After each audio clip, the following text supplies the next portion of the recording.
Olá, meus amigos, a paz do Senhor, que Deus abençoe sua vida nesta manhã. Agradeço pelo convite que me foi formulado através da pastora Edulaine. Prazer estar aqui pregando nessa rádio Jesus é o Caminho. E você que me acompanha pelo YouTube, pelo Facebook, pelo Instagram, pelas redes sociais em geral, Deus abençoe a sua vida. Estarei agora ministrando uma palavra que traz por tema o juízo eminente de Deus. E gostaria de ler aqui, nesse momento eu quero ler aqui em Ezequiel capítulo de número 14, versículo de número 14. Ezequiel 14, 14. Glória a Deus.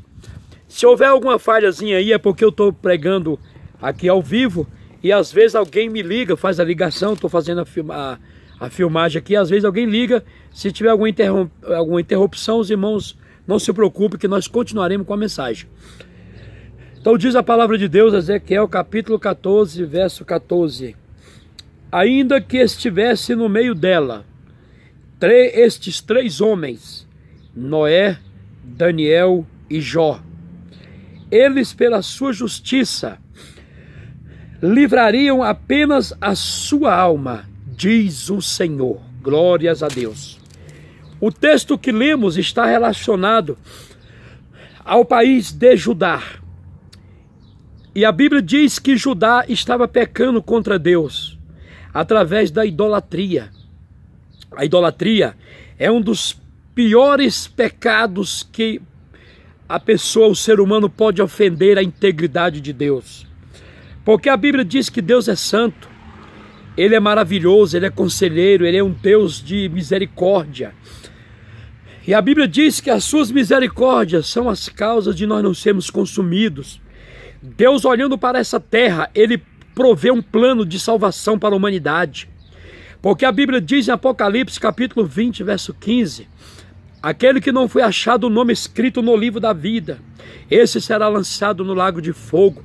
A Bíblia diz que Deus não tem prazer na morte do ímpio. Aquele que pratica impiedade, ele poderá perder o seu lugar no reino de Deus, poderá perder a sua salvação. A própria Bíblia mesmo diz, na segunda epístola de Pedro, capítulo 4, verso 18, se apenas o justo se salva, aonde aparecerá o ímpio? O ímpio é aquele que comete os delitos contra Deus. Há pessoas que pensam que delito contra Deus é apenas os 10 mandamentos do livro de Êxodo, mas não. Se você ler a Bíblia na epístola de Paulo aos Gálatas, capítulo 5, você vai ver lá sobre as obras da carne, a qual são manifestas de idolatria, prostituição, inimizade, porfia, dissensões, glutonaria, invejas, homicídio. Tudo isso são pecados contra Deus.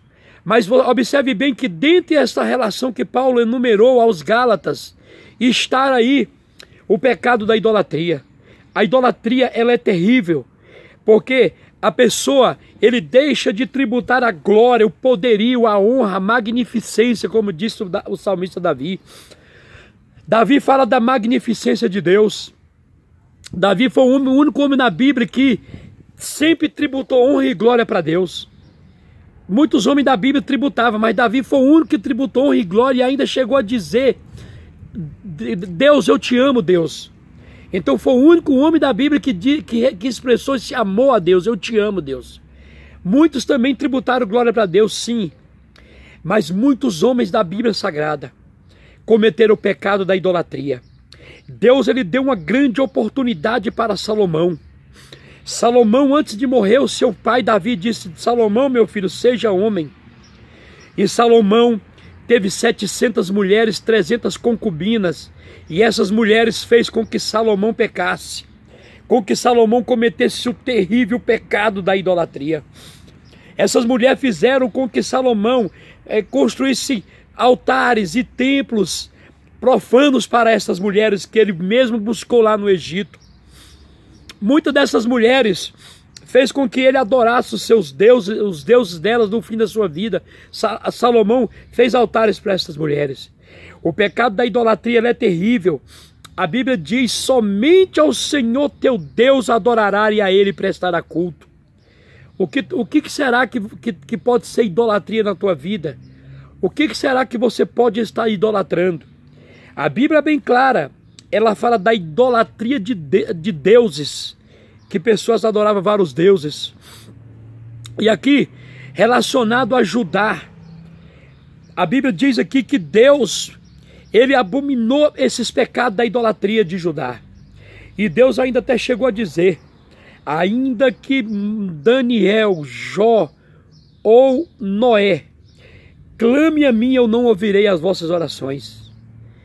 Deus está falando aqui que ainda que Jó e Daniel e Noé orassem pelos seus filhos, Deus não perdoaria os seus filhos.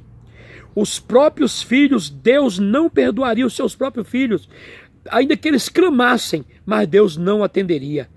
Este povo de Judá aqui estava pecando terrivelmente contra Deus. E a Bíblia diz, aqui em Ezequiel capítulo 14, Deus disse que se esse povo peregrinassem e nos seus caminhos eles fizessem altares, eles profanassem o nome de Deus, o altar de Deus, o templo de Deus, e adorassem esses deuses, se eles chegassem até Deus, Deus não ouviria eles. E o Senhor ainda diz que se eles chegassem até um profeta, e que esses profetas viessem até Deus, pedindo que ouvisse suas orações através do profeta, consultando o profeta, Deus disse que extirparia esse profeta do meio do seu povo. O ministério de profeta, ele era muito sério. Há quem pense hoje que o ministério de profeta é uma coisa fácil, mas não é. Se você ler a Bíblia em 1 Coríntios capítulo 12, lá está falando sobre os dons espirituais, em 1 Coríntios capítulo 12. Lá está o dom da palavra da ciência, o dom da palavra da sabedoria. Lá está o dom da fé, o dom de milagre, o dom de variedade de línguas, o dom de interpretação de língua. Lá também está o dom da fé, que é a fé sobrenatural. Mas quando a gente lê em Efésios capítulo 4, verso 11, cantaré verabachúbia, lá está falando acerca dos dons ministeriais, porque em 1 Coríntios 12 tem o dom da profecia, que é diferente do dom de profeta. Lá em Efésios 4:12 fala, e ele mesmo deu uns para apóstolos, para pastores, doutores, mestres e profetas. O dom de profeta, de Efésios capítulo 4, verso 11, é um dom ministerial, é um dom específico, é um dom muito sério. Tem pessoas que dizem que tem um dom de profeta, pensam que tem um dom de profeta. Não, o profeta não é para profetizar para a igreja. Profeta não é para profetizar para pastor.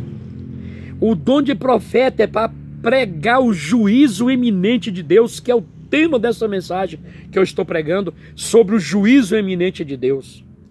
O profeta, ele é levantado para pregar para quem blasfema contra Deus, quem blasfema contra Cristo. E o profeta é levantado para pregar para quem blasfema contra o Espírito Santo? Não. Porque esses tais, a Bíblia diz que eu já digo que não orem. Existe uma classe de pessoas no mundo que Deus não quer nem que ora mais por eles. Porque essas pessoas já pecaram contra o Espírito Santo. E o pecado contra o Espírito Santo, a pessoa não peca sem querer. Ele peca de coração, ele peca conscientemente. É aquela pessoa que um dia experimentou o dom de Deus, ele estava nos caminhos de Deus, ele era abençoado por Deus, cantarabachubidébia, Deus usou de misericórdia para com ele, Deus abriu as portas de vitória para com ele, mas um dia ele conscientemente deixou Deus, largou Deus e foi pecar, foi para o mundo, foi cometer delitos contra Deus, conscientemente, dizer que não quer mais Deus, porque agora ele é feliz no mundo que ele está vivendo, sendo que agora ele está servindo o diabo, ele está servindo a carne, ele está debaixo de maldição, e ele esqueceu que quando ele servia a Deus, ele deixou aqueles caminhos que ele servia, aquelas bênçãos que ele recebia, aquelas benevolências que Deus era com ele deixou de lado, ele não leva mais em consideração. Deus está te falando no dia de hoje que você não pode esquecer os bem-feitos de Deus sobre a tua vida. E muito menos você não pode, além de não esquecer as benevolências de Deus, muito menos você não pode entrar no caminho da idolatria. Quando a gente chega lá em Oruro, na Bolívia, lá tem uma estátua de uma cobra que as pessoas se prostram diante daquela cobra. Lá na Índia, as pessoas adoram a vaca, adoram o sapo, as pessoas adoram a mosca, adoram o sol, adoram a lua, como que se fosse um Deus. Eu quero te apresentar aqui hoje o Deus de Abraão, de Isaac, o Deus de Jacó. Eu quero Labassub Cantarévia te apresentar aqui hoje um Deus que tudo pode. Eu quero te apresentar aqui o Deus que abriu o mar vermelho. Eu quero apresentar para você aqui um Deus que tirou Israel lá do sofrimento do Egito e colocou ele numa terra que mana leite e mel, numa terra boa, terra que eles não plantaram, terra que eles não edificaram, e Deus entregou para ele.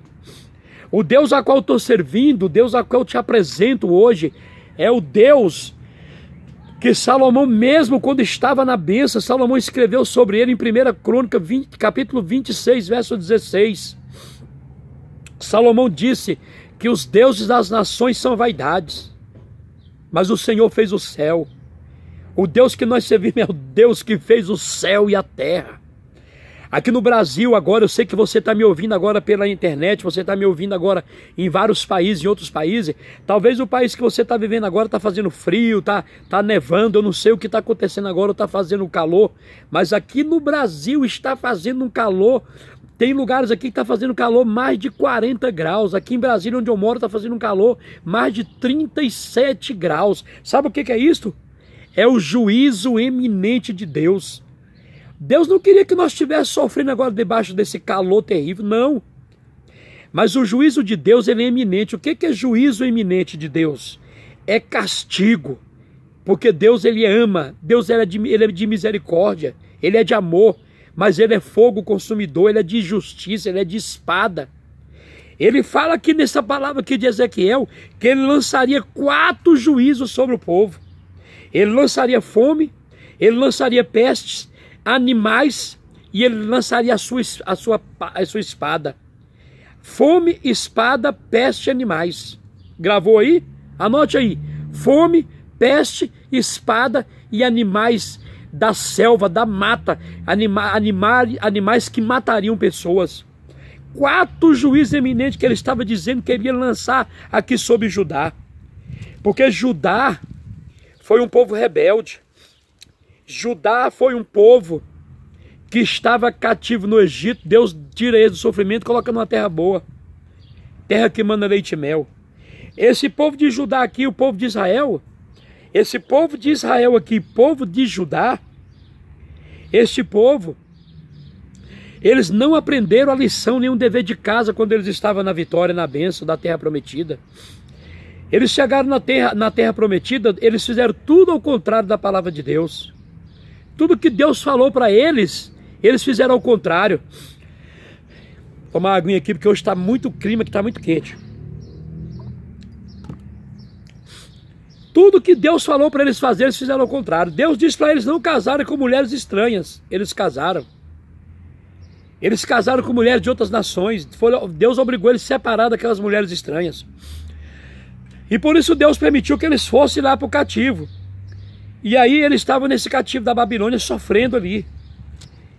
E agora Deus estava falando para eles que eles ainda não tinham aprendido a lição. Agora eles estavam cometendo o pecado da idolatria.